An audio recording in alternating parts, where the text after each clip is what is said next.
You have traditional Islam and you have radical Islam. So what's the difference between these two types of Islam? The real difference is this, that radical Islam is a political movement that is a response to the greatly diminished power of Islam in the world today.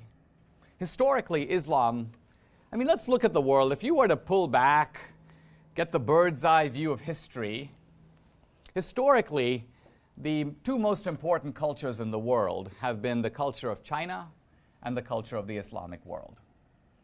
Number one and number two.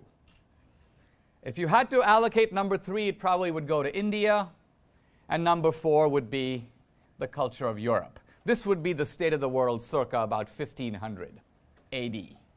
And we're measuring strength here in terms of wealth, influence, intellectual achievement, all the normal indices of power and influence. But then in a remarkable development, what happens is that Western culture begins to get stronger and Islamic culture begins to go down. To such a point that today, if you were to subtract the influence of oil, the Muslim world would join sub-Saharan Africa as being the most unimportant, inconsequential part of the planet. In other words, the whole thing could go into the ocean and basically the Dow Jones average would be unaffected, if you subtract the influence of oil. Now, this is a very scary thought because we live in a technological era in which it's not inconceivable that there will be new sources of energy that will make oil go down, become less important.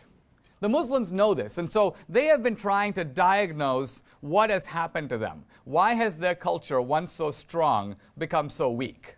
And the radical Muslims have basically come up with an answer, and that is that the reason this has happened is that we have stopped being, you might say, real Muslims.